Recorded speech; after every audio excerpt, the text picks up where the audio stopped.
Welcome back to Behind the Blueprints for another exciting episode.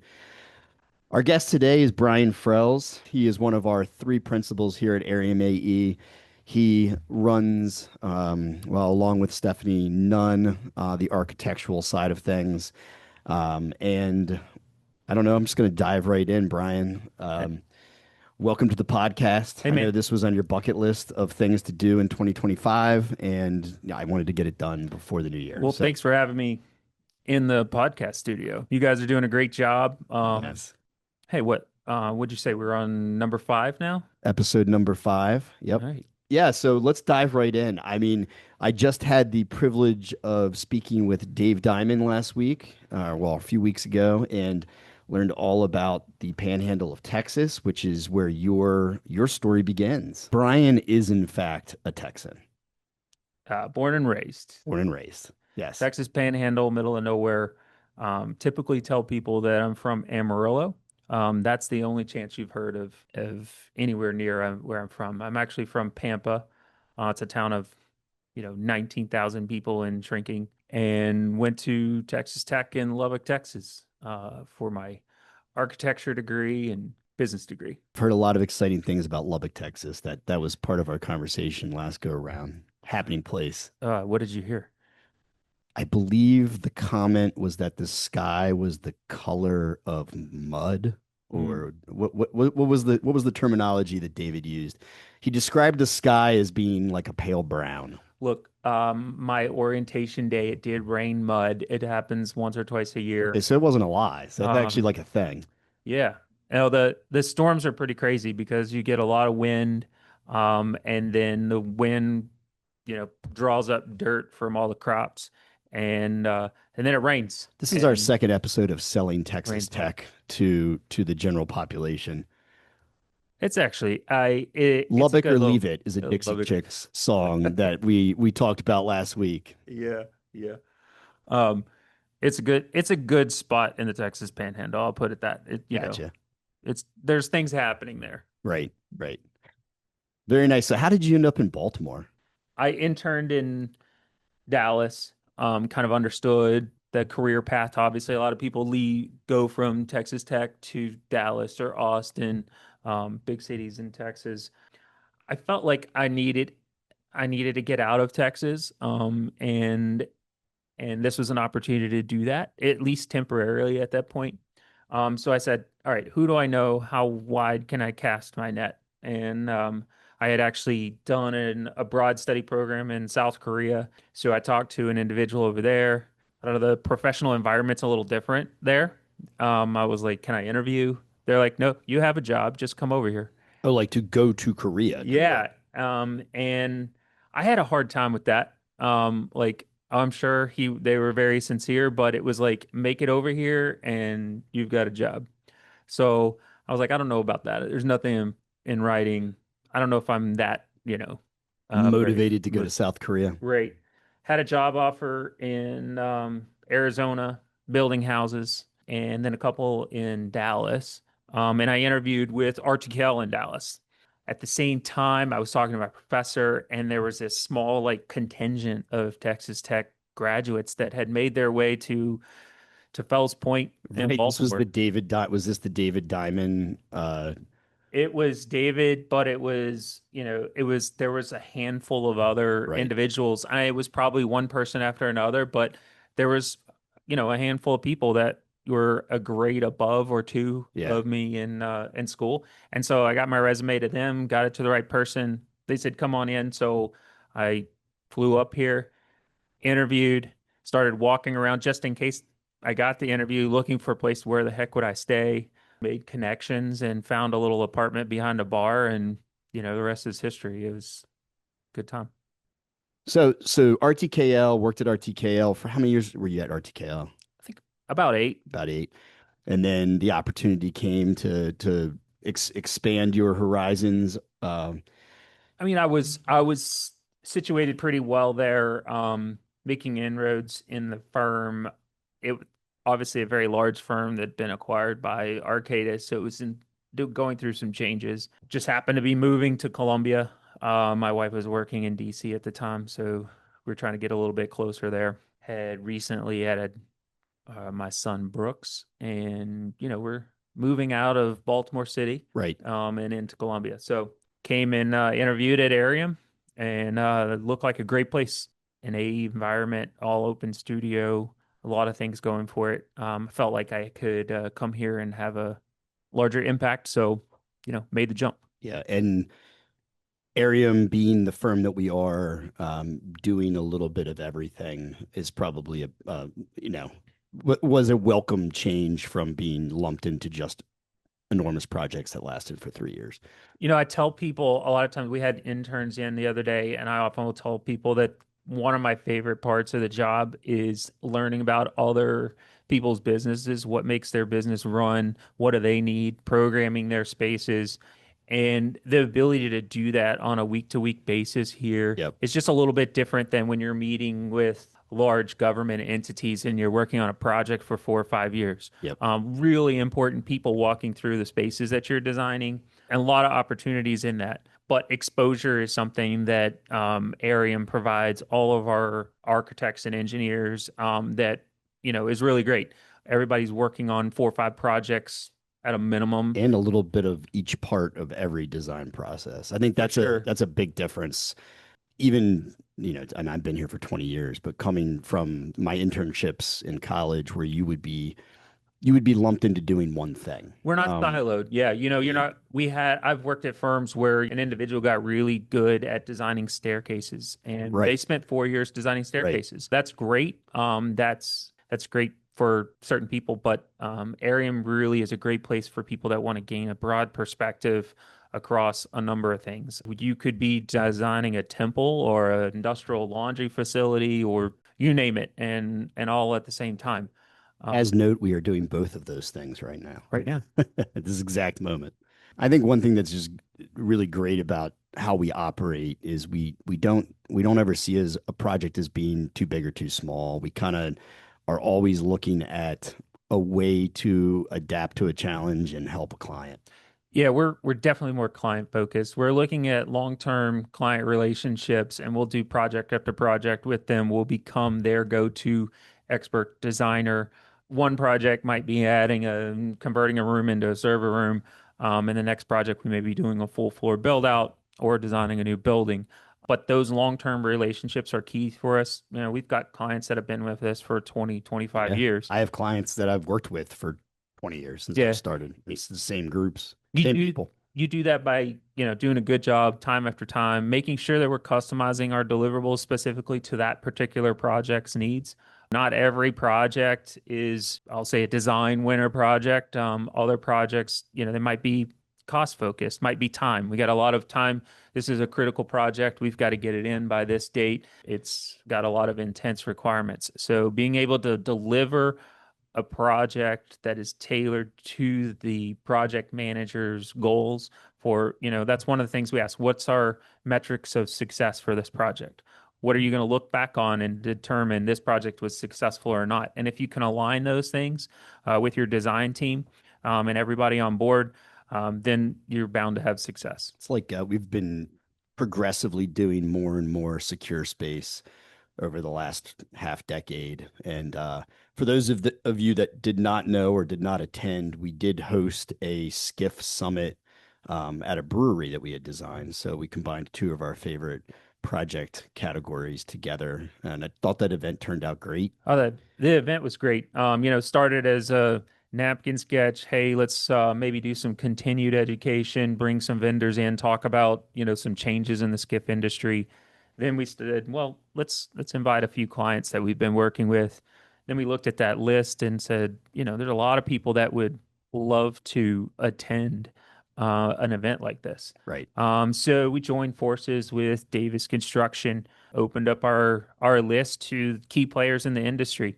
We got a lot of feedback. This event was great. We haven't been to an event like this before. Obviously, it wasn't a for-profit event. We're just No. looking to get the right people in the room.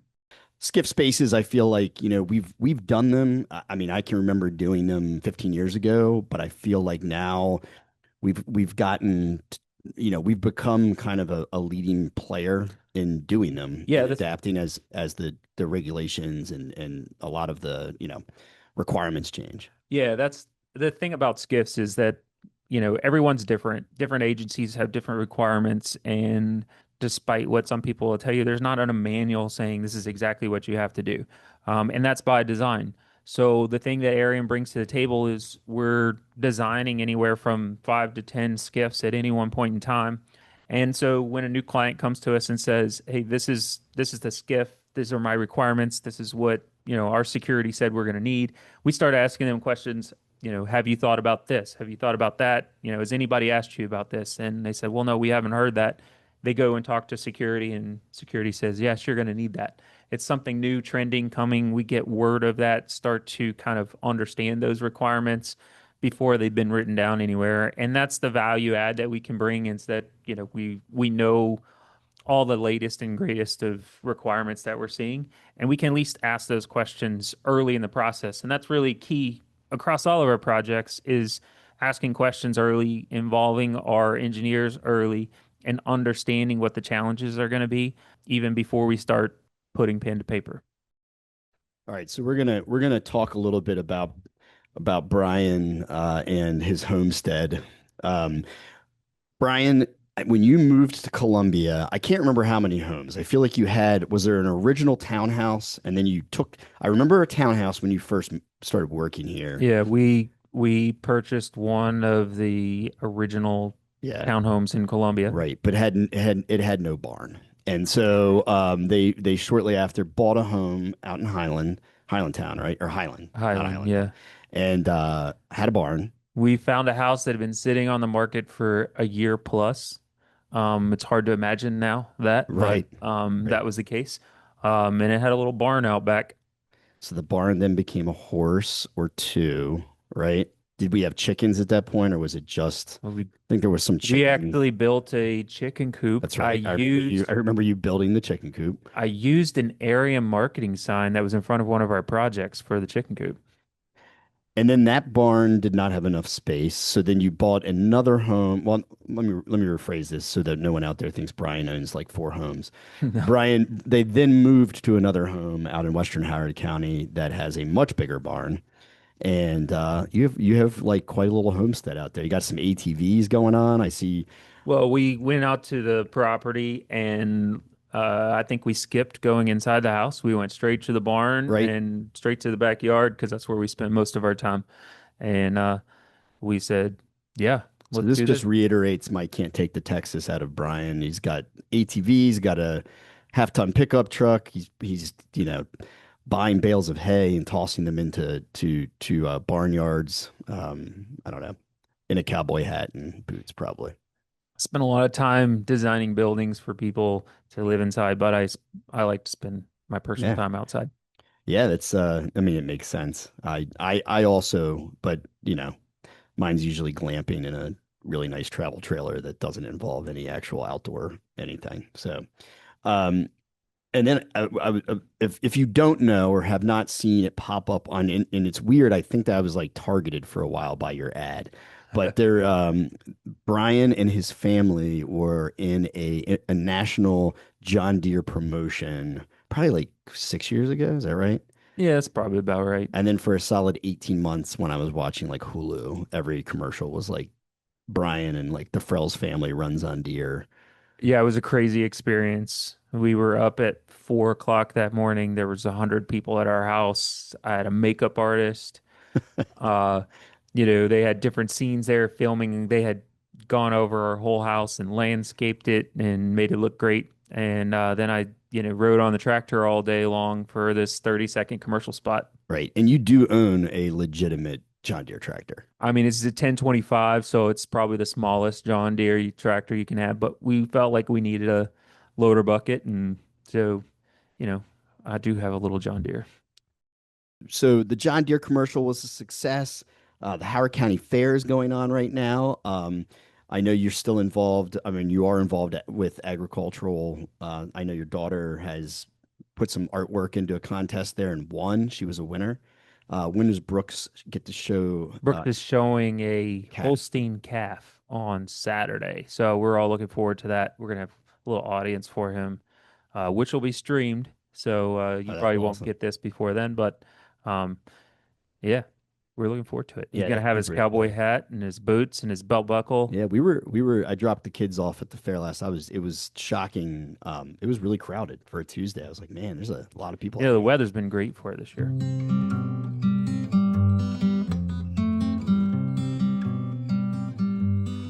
Brian, I'm going to give you a super loaded question.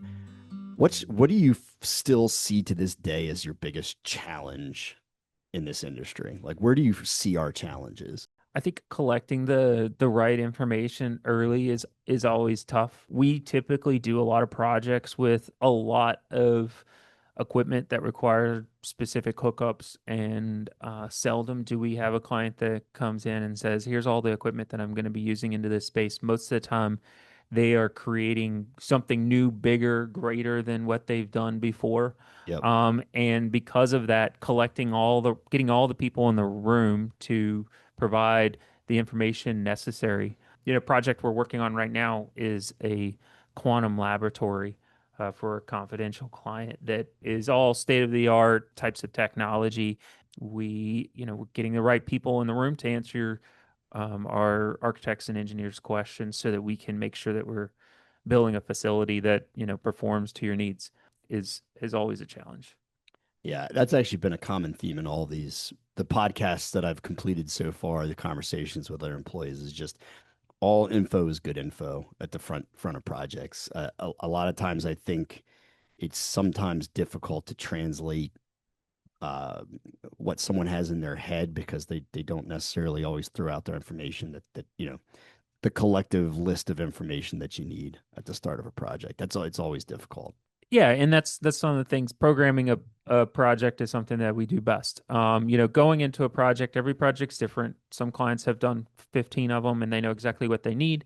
Other clients, it's a first time thing. Whether that's a kitchen facility or a electronics manufacturing facility or this quantum lab, it's understanding that client's needs and the equipment that's going in there and how it works and the process.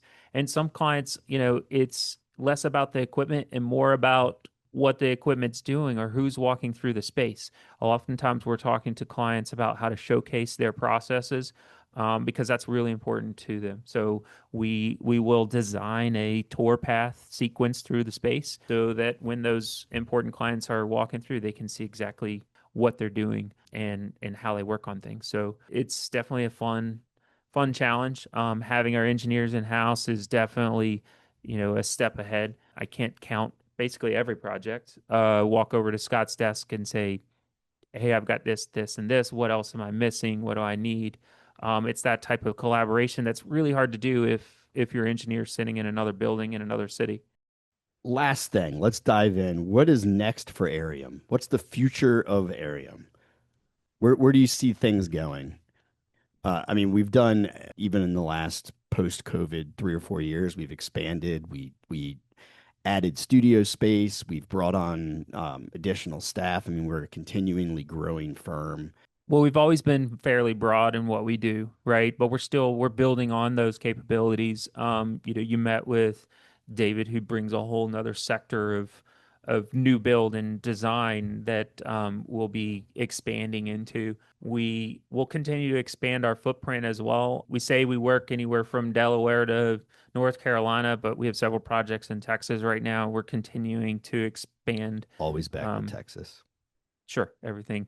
the center of the universe. Can't get away from Texas. No, But we'll continue to expand there's regionally. there's the name of the podcast. Can't get away from Texas.